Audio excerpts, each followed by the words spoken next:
Cette semaine dans le balado, on cherche la vengeance dans l'Islande de l'ère viking. On traficote des documents dans les bureaux Norbourg de Montréal et on infiltre un repère de trafiquants d'armes avec Nicolas Cage qui joue Nicolas Cage dans une belle villa espagnole. Vous êtes dans mon ciné-balado en compagnie de Patrick Marleau et Jean-François Breton. Bonjour Jeff! Salut! Quelle intro sur les chapeaux de roue, ça démarre. Voilà, ça donne le ton. Des films encore là très intéressants, très variés l'un de l'autre. Donc, pour les amateurs de cinéma, les cinéphiles, vous allez y trouver vos comptes pour les sorties de la semaine. Mais faisons un petit peu le tour de l'actualité. On aura de la grande visite à Québec au mois de juin. On avait hâte de l'annoncer. Nous, on était un petit peu au courant. On était dans le secret des dieux. Mais ça risque d'être fort intéressant. Ouais, le célèbre cinéaste Oliver Stone qui va être de passage dans la ville de Québec. Il y a le Diamant qui organise vraiment une grande entrevue avec le réalisateur et scénariste. Vite comme ça, j'ai oublié qui allait l'interviewer. Je pense que c'est Jean-François Lépine. Oui, je pense que c'est ça, exactement. Ouais, quand même. Fait que ça, les billets sont en vente du côté du Diamant. Et à Québec, dans les cinémas Leclap, on va en profiter pour faire une rétrospective et il va y avoir une soirée où Oliver Stone sera présent. Ça va être à la suite du visionnement de son documentaire qui s'appelle JFK Revisited. Et c'est nous, Patrick et moi, qui allons animer ce Q&A. On est très excités par cette opportunité-là de rencontrer. Oui. On a demandé au Cinéma Leclap, puis les billets sont pas encore en vente, ça s'en vient. C'est juste que du côté c'est organisé en partenariat avec le Festival de cinéma de la Ville de Québec. Donc, du côté du FCVQ, on était prêt à annoncer pour la grande entrevue au Diamant. Mais pour du côté de Leclap, je pense qu'ils finalisent comment dire, le booking, la mise en place, c'est ça, des films qui vont être présentés dans la rétrospective, là, parce que là, c'est pas Oliver Stone qui débarque avec ses DVD, là, il faut trouver ça à gauche puis à droite selon les distributeurs. Fait qu'on finalise ça, puis on nous dit que bon, d'ici le mois de mai, là, donc à peu près dans une semaine ou deux, là, ça devrait être en ligne. Alors, checkez ça. C'est le genre d'événement, je pense que si vous habitez à moins de 2 heures de route, que vous êtes fan, ça peut valoir la peine. Effectivement. L'autant l'une ou l'autre des activités là, à ce moment-là. Et puis, moi, étant très fan, je dirais, des débuts d'Oliver Stone, peut-être jusqu'à Any Given Sunday. On s'entend qu'après, ça a été un peu plus mollo, mais j'étais un grand fan de JFK. J'avais vraiment trippé sur le film. J'avais acheté le livre de Jim Garrison. Je voulais vraiment en connaître plus. Donc, je vais être très curieux de voir le documentaire que je n'ai pas vu. Alors, ça, c'est certain que ça m'intéresse. D'autant plus qu'il y a un professeur de la région de Québec, du Collège Saint-Laurent, qui a participé au projet, qui est comme consultant. Fait que c'est vraiment une des sommités sur l'assassinat de JFK, donc ce que je ne savais pas. C'est super intéressant, donc j'imagine qu'il sera dans les parages à ce moment-là aussi. Donc, fait que voilà, fait que c'est une très belle initiative. Espérons qu'on aura d'autres visites du genre à venir. C'est quand même trippant là, pour la ville de recevoir. Oui, exactement. Un cinéaste marquant, là, quand même. Oui, je pense que ce qui aide, c'est qu'il est un peu il pense qu'il est à la retraite, là, ou pas mal, hein, quoi qu'il vient de faire un film, là, fait que des petits voyages comme ça pour visiter un peu et faire 2-3 entrevues, ça fait son charme, là. Je sais pas si je saurais pas qui, là, j'arrive pas à donner, mais un nom là, d'un réalisatrice qui travaille vraiment beaucoup. Ouais, genre un Spielberg. Là, c'est ça, là, qui fait 2 films par année. Là, je pense moins qu'il y a le temps. Là, mais... un Coppola, quelque chose, tu sais. Remarqué. Il va peut-être être occupé avec son nouveau film qu'il veut mettre en chantier depuis ah oui, le Metropolis, là, Cosmopolis, je sais plus. Mais en tout cas, belle initiative à la ville et tous les organismes impliqués. Et on souhaite que ça se perpétue. Puis on pourra vous faire un rappel quand les billets sont en vente pour notre événement. Écoutez, Oliver Stone, c'est bien, mais Patrick et moi, live, ça n'a pas de prix. Ça va être excitant. Tout aussi excitant en termes de performance, Céline Dion, qu'on va pouvoir voir dans un film. Par contre, elle va jouer elle-même. Je sais que ça fait plusieurs années qu'elle caresse l'idée de jouer au cinéma. Il y a toutes sortes de rumeurs. Finalement, elle va être dans un film où elle s'interprète, donc je dis elle-même. Quand même curieux, une comédie romantique, mais un remake d'un film allemand. Ouais, je sais pas, en même temps... Ou suédois, je me rappelle plus. Est-ce que si, comme tu dis, elle caresse l'idée de faire une entrée au cinéma, est-ce que c'est parce que finalement, elle n'a pas tant d'offres ou tu sais, c'est pas parce que tu veux que tu peux, là, ou parce que tu peux que tu vas être bon ou bonne. Là. Ou était-ce le désir de René aussi, on sait pas. Ah, peut-être, c'est ça. Fait que, ouais, puis tu me mentionnais qu'elle avait fait un caméo dans le film de Marsupilami, je pense. Oui, je me souvenais de ça en voyant la nouvelle. Ça m'a rappelé qu'elle avait un petit caméo très, très drôle à la fin du film, parce que le méchant dans le film a vraiment une fixation sur... je pense que c'était en plus... C'est Alain Chabat? Non, pas Christophe Lambert. Lambert Wilson? Lambert Wilson. OK. Ouais, il me semble que c'était ça. Donc, ça a donné une scène assez cocasse. Alors, comédie romantique, donc, il prendra l'affiche en février 2023. On ne sait pas combien de temps d'écran Céline aura, mais ce que j'ai lu, c'est qu'il y aura une chanson nouvelle écrite pour la chanson. Pour le film? Pour les fans, oui, pour le film. Donc, pour les fans de Céline Dion. Oui, c'est vrai qu'elle avait fait une chanson pour Deadpool 2. Mais elle n'était pas dans le film. Ça aurait pu être aussi un caméo sympathique. Moi, ça me fait penser, on discutait, tu sais, mettons, dans Trainwreck, là, qu'il y avait, voyons, pas Dennis Rodman, mais LeBron James, tu sais, qui jouait lui-même parce que l'autre était je pense, son physiothérapeute ou quelque chose comme ça. Je sais pas si ça va être ce genre de truc-là, un petit peu... Il faut rencontrer Céline Dion. Mais pour qu'il l'annonce, j'imagine qu'elle est là plus que 32 secondes. Là, mais peut-être 4 minutes. Genre, tu sais. Le temps d'une scène. Parce que de mémoire, c'était pas, me semble, des comédiens archi connus là, non plus qui étaient la tête d'affiche. Là. Donc, j'ai l'impression que le marketing va être beaucoup mis sur Céline. Okay. Et ses fans, on parle de film romantique pour filles. Donc, voilà. Mauvaise nouvelle pour les fans de l'univers Spider-Man. Ben oui, je pense que Sony a décidé qu'il y avait trop de Spider-Man en ce moment. Ouais, là, aucune idée si ça a rapport avec Morbius ou d'autres choses, mais le Spider-Man Across the Spider-Verse Part 1, donc la suite du dessin animé de 2017. Oui, quand même, je pense. Qui devait prendre l'affiche en octobre 2022 est remise à juin 2023. Fait que ce ne sera pas pour le temps des fêtes, mais pour l'été prochain. Et ils ont remis à la place dans cette slate-là, ce trou à l'horaire, l'adaptation Lyle Lyle Crocodile, qui est un livre pour enfants probablement plus anglo-saxon, là, un petit crocodile vert en dessin de Bernard Waber et non pas Bernard Weber. C'est ça. Fait que ça va sortir en octobre. Là. Écoute, on sait rien de plus vraiment là-dessus. Puis moi, j'ai vu le visuel, ça me rappelle de quoi. Il y a Javier Bardem qui est attaché au projet aussi. OK. Sinon, la partie 2, on a profité pour l'annoncer parce que ça aussi, on ne l'avait pas fait encore. Donc, lui, ça va être mars 2024. Donc, quand même, près d'un an d'attente. Ben ouais, mais moins d'un an. Parce qu'au départ, je pense que c'était supposé être un an. Les deux en à peu près octobre, novembre. Mais là, on fait juin puis mars. Fait que c'est peut-être parce qu'ils veulent faire les deux en même temps puis qu'il y en a un qui est pas assez près. Fait que... Histoire à suivre. Ouais, c'est ça. Pour l'actu, autre chose? Ouais, non, j'irais dans les bandes annonces. Ouais. J'avoue qu'il y a... nous, on l'avait vu à Ciné-Québec, mais on n'a pas... Ça a passé sous notre regard que la bande-annonce était rendue disponible à tous. Fait qu'on oublie de vous en parler, mais c'est Arsenault et Fils, pour le nouveau film, le suspense de Raphaël Ouellette.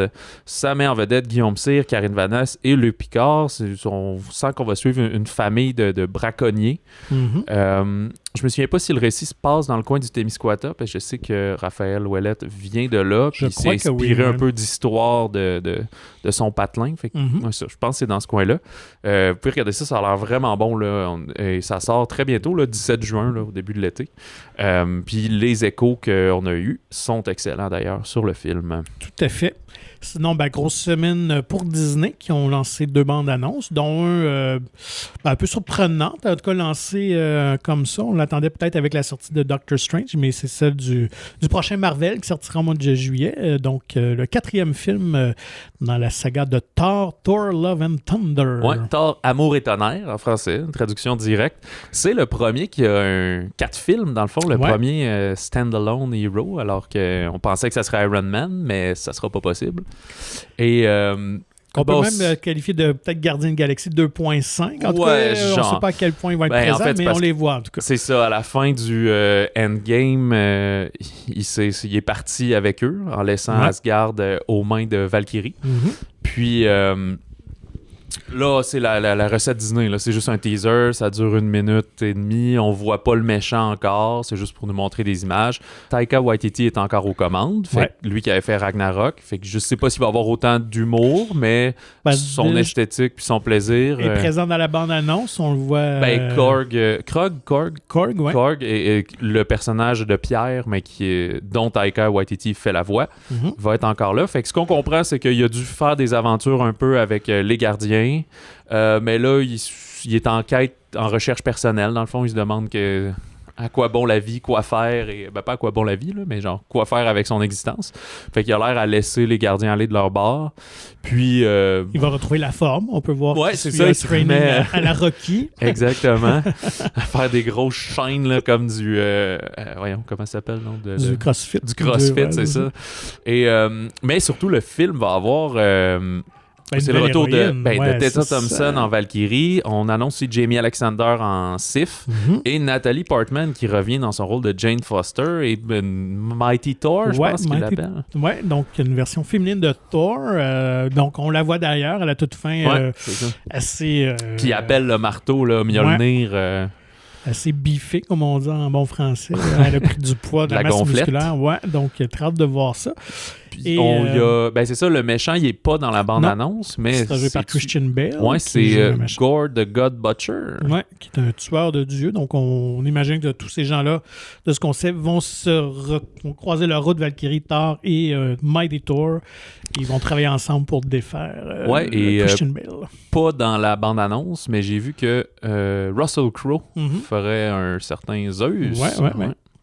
Donc, très prometteur. Moi, j'avais adoré Thor Ragnarok et juste dans la bande-annonce, avec l'utilisation de la chanson Sweet Child of Mine de Guns N' Roses, ça met le ton et je pense que ce sera un très, très bon succès. C'est en juillet, je n'ai pas noté la date. Je pense que c'est le gros week-end là, de la fête des États-Unis ou dans ce coin-là, en tout cas. Autre succès assuré, on ne peut pas se tromper, quand on a le nom de Pixar et Buzz Lightyear, ça a son public. Mais un projet qui était quand même intéressant, ça fait quelques fois qu'on en parle. Évidemment, ce n'est pas le Buzz Lightyear des films d'histoire de jouets, mais vraiment celui qui a inspiré la ligne jouets, de figurines. Donc, quand même une approche intéressante. Mais donc, une nouvelle bande-annonce où on dévoile quand même un peu plus de l'intrigue. Ouais, qu'on va être plus dans un genre de voyage temporel. Donc, qui se retrouve à travailler avec la petite fille de celle avec qui il travaillait, puisqu'il s'est pris dans un genre de trou noir, puis que là, il se retrouve sur une planète. Je sais pas si c'est sur la Terre ou une autre planète contrôlée par des robots. Donc, on va voir un genre de Zorg, puis des trucs comme ça. Fait que c'est encore une bande-annonce assez courte. C'est juste que pour ce film-là, ils en ont fait 3. Là. Un teaser d'1 minute, une première BA où ça parlait d'1 minute et demie. Celle-là, on a plus de moments de scénario aussi, d'à peu près 1 minute 30, quelques gags. Ça a l'air très bien, puis ça s'annonce pour être le grand retour au cinéma de Pixar, puisque Alerte Rouge a été retirer des pieds, comme comment on appelle ça, non? Enlever le tapis de sous les pieds. Ouais. Quelque chose on comme peut ça. dire couillonner même. Ah oui, Disney. Mais là... Pixar n'était pas content. C'est pas moi qui l'ai dit. Voilà. Donc en juin, ça pour Lightyear. 17 juin. Ouais. Alors, on attaque les sorties de la semaine. Moi, je commencerai par Norbourg, le film québécois. Oui, très attendu. Oui, c'est ça. Et pas juste par dépit, là. C'est excellent film. Donc, réalisé par Maxime Giroux, qui nous avait donné Félix et Mera. Ouais. Donc, on disait... mettant en vedette François Arnaud comme Vincent Lacroix, Vincent Guillaume-Otis qui incarne Éric Asselin, son bras droit, et Christine Beaulieu, donc une inspectrice des autorités marchés financiers. Alors, je vais faire un petit résumé du film. On est au début des années 2000 à Montréal. Dans le fond, pour ceux qui ont manqué peut-être cet épisode-là, on va suivre la montée... disons, excitante et éventuellement la chute tout aussi brutale de la firme de gestion d'actifs, là, donc de placement, Norbourg, et le jeune PDG Vincent Lacroix. Sauf que lui, ce qu'il va faire, c'est utiliser des stratagèmes plutôt frauduleux, mais qui vont être pas mal initié par son collègue Éric Asselin, qui lui était un ancien inspecteur. Fait que dans le fond, alors qu'au début, il commence à inspecter, donc enquêter, sur Norbourg, il réalise comme crime, ils ont de l'argent, puis ils ont l'air bien ce monde-là. Moi, je suis comme pogné dans ma job un peu plate, fait Ouais. qu'il décide de changer de camp, finalement, et dire, ben moi, je suis inspecteur, fait que donc je vais connaître un peu les magouilles pour arriver à tout cela. Et c'est ça qui est fascinant de voir. Donc, l'histoire est justement plus du point de vue du personnage d'Eric Asselin, qui est un personnage qui est un peu plus dans l'ombre là, au moment des enquêtes, mais on comprend pourquoi.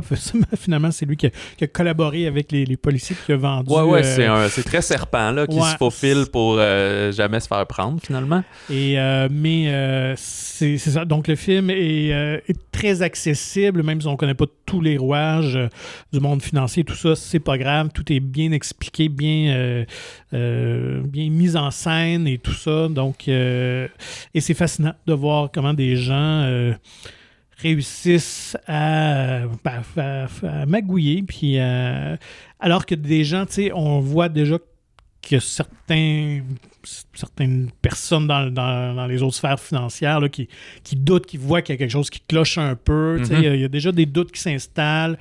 Mais là, on comprend finalement que sans Eric Asselin, probablement que Lacroix n'aurait pas pu agir peut-être aussi longtemps ou à une aussi grande échelle aussi. Là. Donc, vraiment, il y a eu un rôle très, très important dans toute cette fraude-là qui a été commise par Norbeau. Là. Exact. Puis autant, vous pouvez vous dire, ah non, ça va être un film financier, on est dans le temps des impôts, là, ça me tente pas, ça va être lourd, mais le film est très digeste, si je peux dire.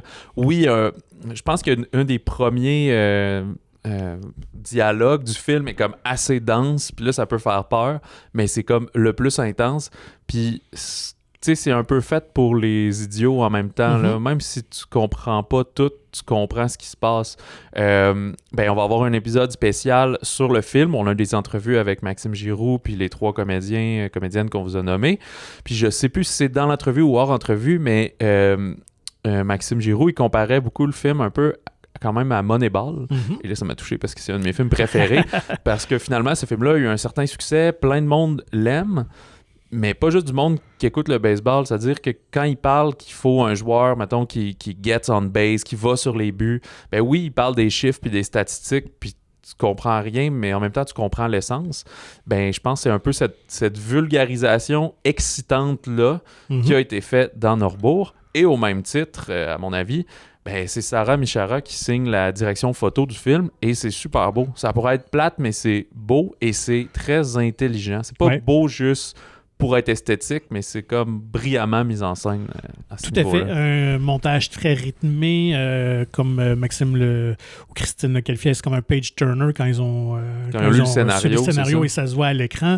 Justement, ça nous tient sur notre bout de notre siège tout au long.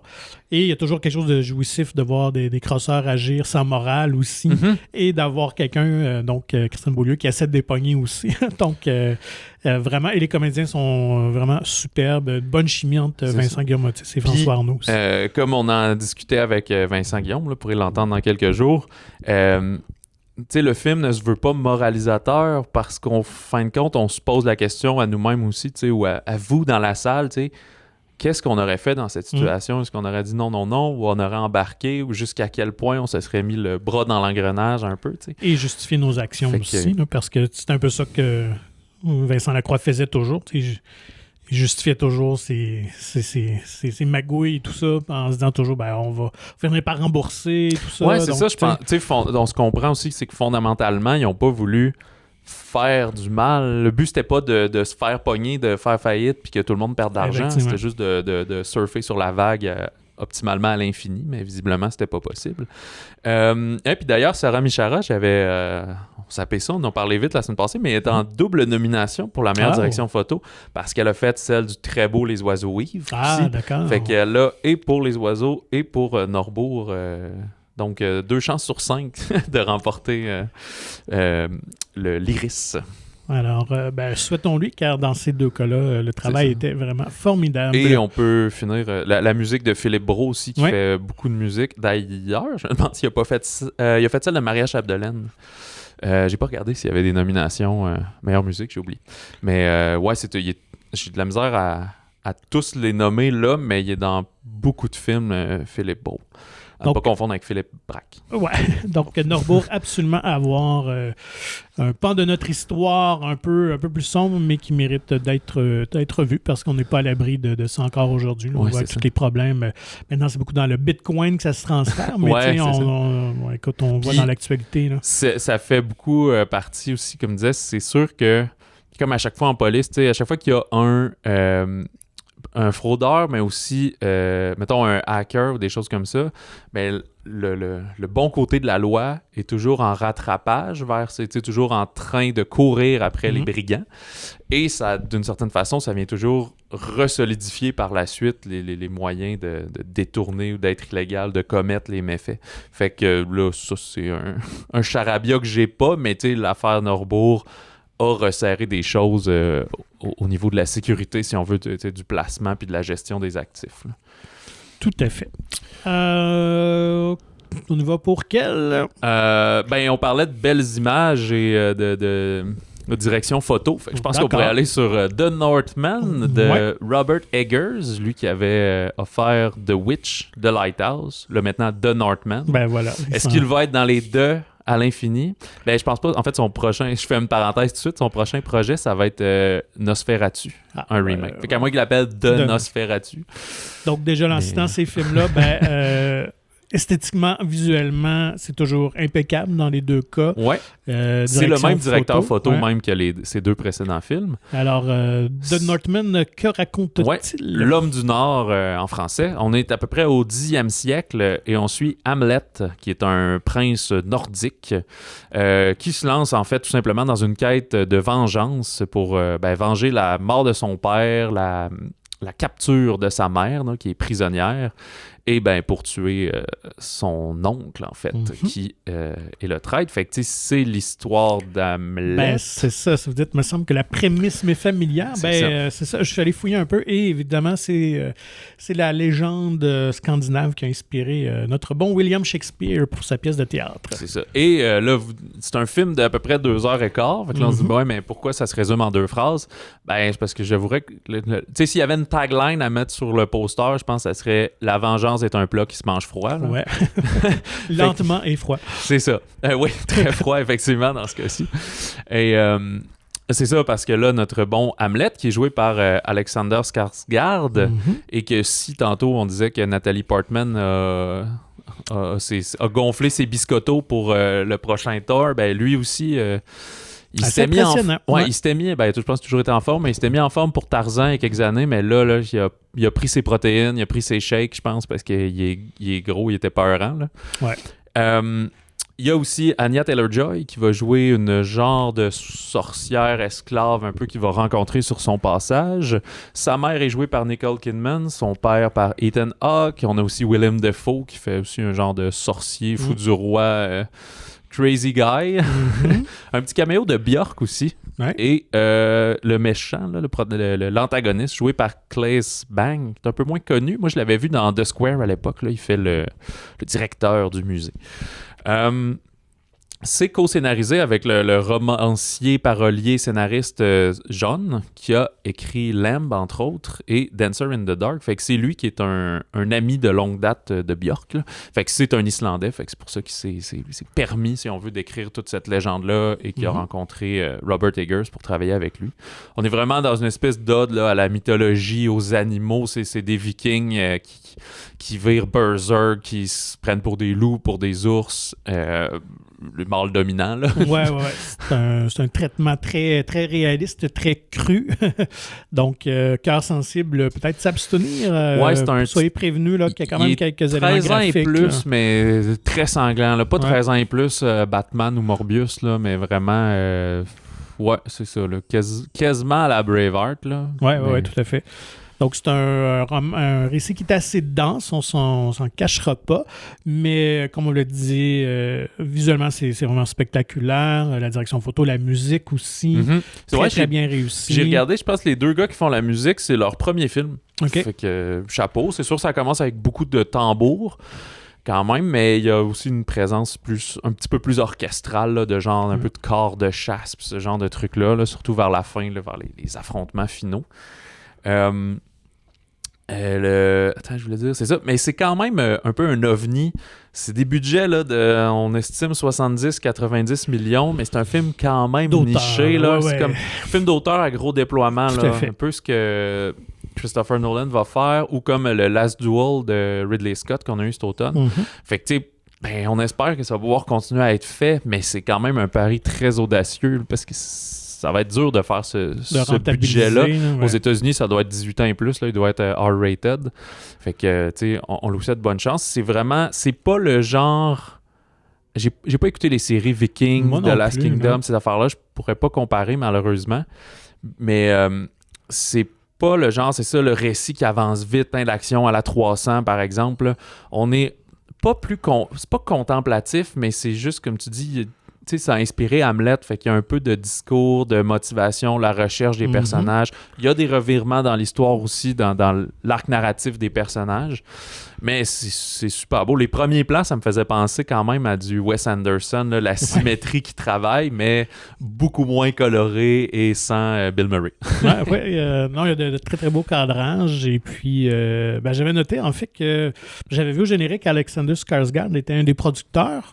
Ce qui m'étonnait quand même, parce que c'est un acteur qui roule sa bosse, mais c'est pas non plus une méga vedette établie. Mais en fait, j'avais lu qu'il cherchait depuis 2011 à faire un film sur les Vikings. Donc, J'étais déçu de ne pas avoir été casté, peut-être dans Vikings. Peut-être. Mais je sais pas qu'il y avait un projet à un moment donné, je ne sais pas quel studio, finalement, ça n'a pas eu lieu. Et finalement, en croisant la route de Robert Eggers, discutant de projet, il a amené cette idée-là de vouloir produire un film sur les Vikings. Et finalement...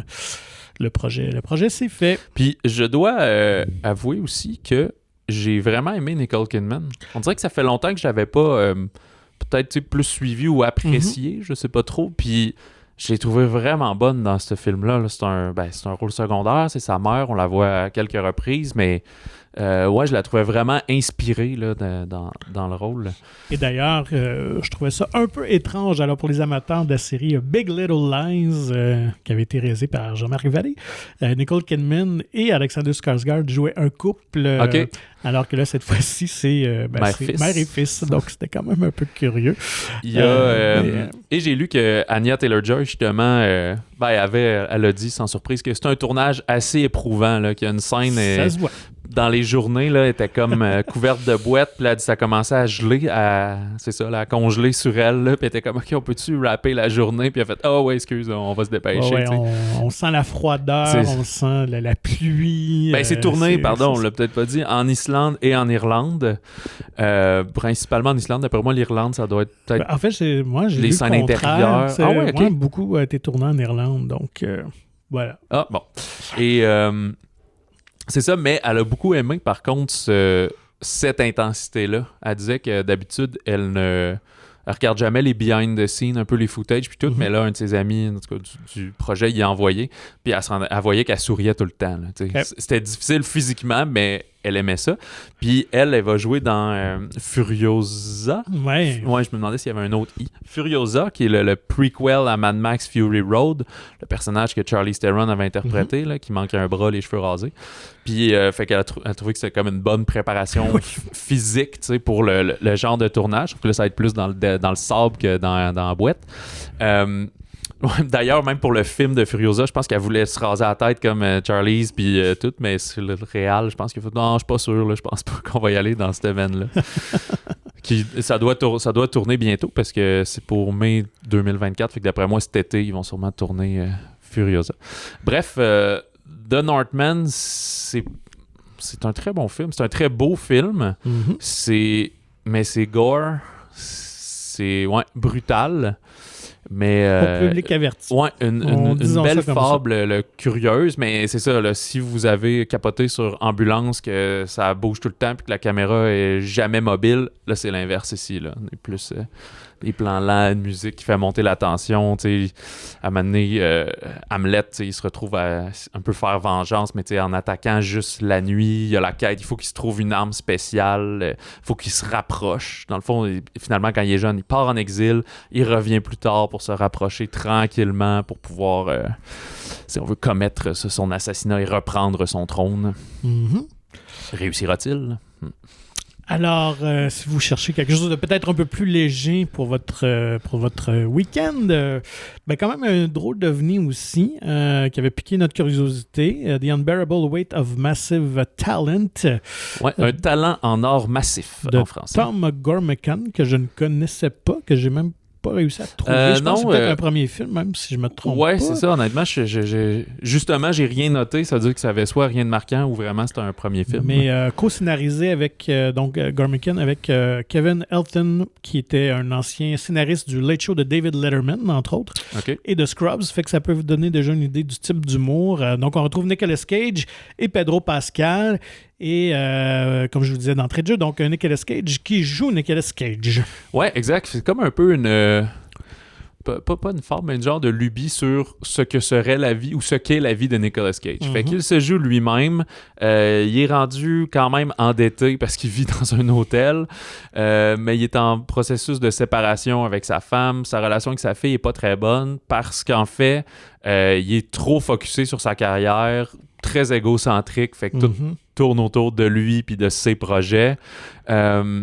Fait que là, pour rembourser une partie de ses dettes, son agent, joué par Neil Patrick Harris, reçoit une offre là, d'un milliardaire un peu espagnol qui tripe sur Nicolas Cage puis qui veut juste le payer une couple de millions pour qu'il vienne passer du temps sur son île, dans sa villa, genre son manoir. Fait que là, bon, il est un peu pas le choix, fait qu'il accepte. Sauf que là, il s'éprend d'amitié quand même pour ce bonhomme-là, mais la CIA le contacte et lui dit, ben non, il faut que tu enquêtes sur les activités criminelles de ton hôte, même s'il a l'air smart, parce qu'on le soupçonne d'avoir kidnappé là, la fille d'un président pour faire un genre de push. Fait que là, il se retrouve à devoir acter pour vrai, un peu, d'une certaine manière, là, ce qui me rappelle un peu Team America, mais juste dans cette idée-là, là, tout le reste, c'est pas le même ton du tout. Il doit devenir le personnage de film d'action comme il l'a été à une certaine époque. Exactement. Je pourrais peut-être comparer ça un peu à ceux qui ont vu This is the End, c'était tout ça le titre avec Seth Rogen. Ouais, qui était la fin du monde. Donc, ils jouaient tous eux-mêmes, là, la gang avec Jay Baruchel et tout ça. Donc, ils s'amusaient vraiment une comédie d'autodérision sur leur personnalité. Que Michael Cera est vraiment un trou de cul. Là. Alors, on est là-dedans. Nicolas Cage est game, honnêtement, parce qu'il s'assume complètement, il rit de son image. On voit même un jeune Nicolas Cage de son époque Wild at Heart et tout ça. Ouais, c'est ça. Il se parle à lui-même, là, fait que le jeune cocky est comme « Non, t'es une vedette! » Donc, il y a juste lui qui joue lui-même. Les autres, Pedro Pascal, il est un personnage. Neil Patrick aussi. Là, Effectivement. Et c'est drôle de voir justement Pedro Pascal dans un film plus léger, parce qu'il nous habitue souvent avec Narcos, des rôles plus lourds. The Mandalorian à la télé, on le voit presque pas non plus, toujours en costume. Donc, j'ai trouvé vraiment la chimie entre les deux comédiens vraiment bien. Puis il y a un très bon sens de la comédie, Pedro Pascal. Ouais. Puis en fait, c'est comme un de mes coups de cœur du film, l'idée générale du film, puis Pedro Pascal, je trouve vraiment bon. Il y a beaucoup de jeux de sourcils, mais pas comme The Rock, là, genre, pas cheesy, là, mais juste souvent, qu'il va froncer, puis là, quand il réalise quelque chose, là, tu vois tout son front qui se déplisse, puis je le trouvais vraiment bon. Le film est un peu méta, là. C'est quand même la mode ces temps-ci, fait que c'est... peut-être vous nous écoutez, vous dites, là, c'est une comédie ou c'est un film d'action, mais c'est juste la fine ligne entre les deux. Puis dans le fond, ce qui arrive, c'est que les deux gars se mettent à comme écrire un film ensemble. Fait que le film qu'ils écrivent devient un peu inspiré des aventures qu'ils vont vivre, puis de la tension. Autant qu'ils se rapprochent, autant que Nicolas Cage a un doute envers Javi, là, le personnage de Pedro Pascal. Fait que, puis tu sais, on dirait que ces temps-ci, on a peut-être des longs films, fait qu'il y a un genre de 1h45, ça passe très bien comme film, tu sais. Fait qu'on a le temps d'approfondir les personnages, mais on n'oublie pas de mettre quand même de l'action puis des revirements dans le récit. Il y a des bonnes scènes très cocasses, aussi beaucoup de clins d'œil au film de Nicolas Cage. Ouais. Donc, très bien réussi. La proposition était vraiment loufoque. Et ça peut être toujours dangereux, mais finalement, j'ai pas été déçu. Puis je pense ceux qui veulent juste un bon divertissement, rire, et ceux qui ont aimé Nicolas Cage à une certaine époque. Donc, on s'entend qu'il était plus discret ces dernières années. Je pense que c'est un beau comeback, si on peut se dire. Il lui dirait, j'ai jamais vraiment quitté, j'ai jamais disparu de la carte, mais... Ouais, c'est ça. Il accuse pas le fait que lui aussi, il fait des films un peu boboches ces temps-ci, mais c'est quelqu'un il en parle plus du côté que c'est quelqu'un qui aime travailler, donc qui travaille tout le temps, là, tu sais, il y a pas... c'est ça, sa job, c'est d'acter, donc il veut acter tout le temps, tu sais. Ouais. Ouais, très sympathique. Unbearable Weight of Massive Talent ou Un talent en or massif en version française. Dans les autres sorties, on a Les Méchants, d'un film d'animation de Pierre Périfel. Avec les voix originales, c'est Sam Rockwell, l'humoriste Mark Maron, Aquafina, Craig Robinson, qu'on connaît dans c'est le Pontiac Bandit dans Brooklyn Nine-Nine, et Anthony Ramos, qu'on avait vu dans In the Heights.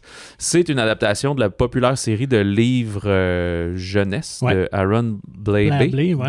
C'est-tu des bandes dessinées ou c'est... Non, c'est du roman, du court roman avec des illustrations un peu à l'intérieur, mais c'est vraiment... C'est ça, puis c'est une bonne série de livres, là, 7-8. Plus que ça, en 12-13 peut-être qu'on est rendu. Donc oui, un gros vendeur chez Scholastic. Et qui sont-ils, les méchants, les The Bad Guys en version originale? C'est 5 animaux criminels. Je ne les ai pas notés, je pense qu'il y a un loup, une tarentule, un requin, un serpent, puis un piranha. Fait que c'est des animaux qu'on associe à méchants pas fins. Là.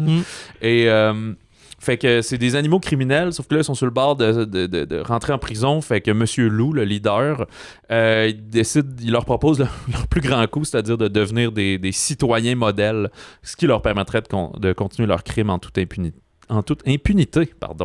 Fait que s'ensuit des aventures et un antagoniste qui va croiser leur chemin. Mauvaise feuille. Madeleine Collins de Antoine Barraud. C'est un drame / suspense psychologique avec l'excellente Virginie Efira.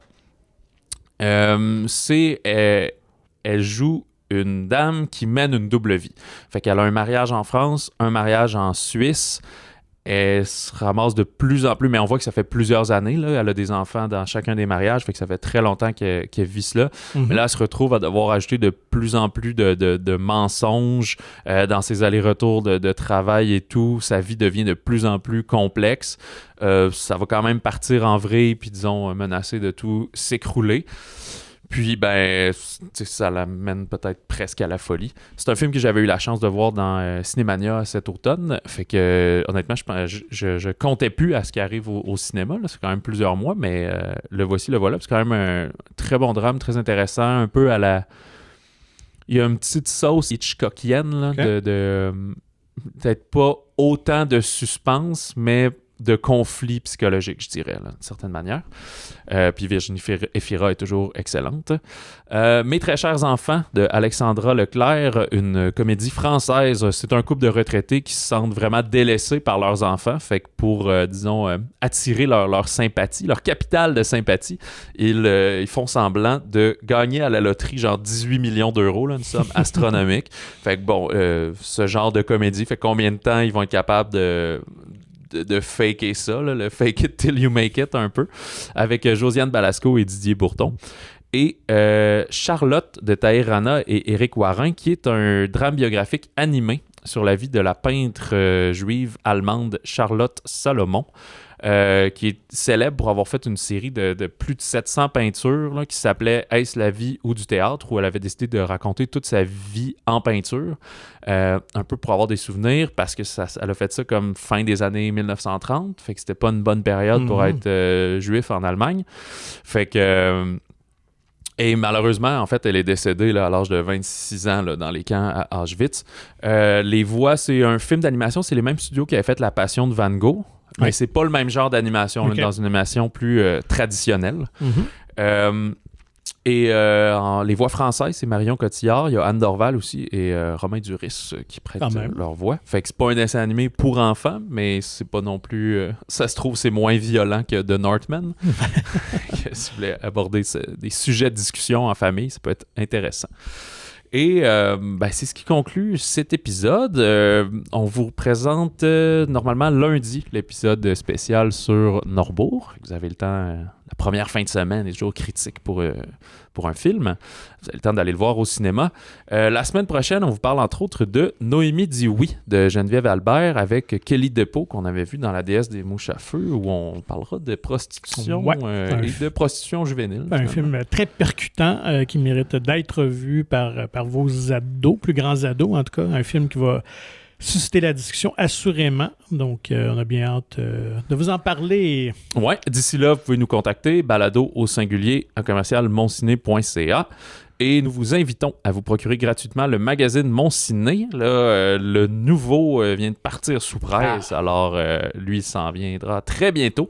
Mais les films présents et de la fin de semaine et les chroniques sont encore totalement pertinentes. Alors, il est disponible dans plusieurs cinémas de la province et en version numérique. S'il n'est pas dans votre cinéma favori, eh bien, vous pouvez nous écrire pour nous demander ou leur écrire pour leur demander de faire rentrer le magazine dans ce cinéma. Visitez le monciné.ca pour plus d'informations. Excellent. Bien, sur ce, on vous souhaite une bonne fin de semaine, du bon cinéma et du bon popcorn.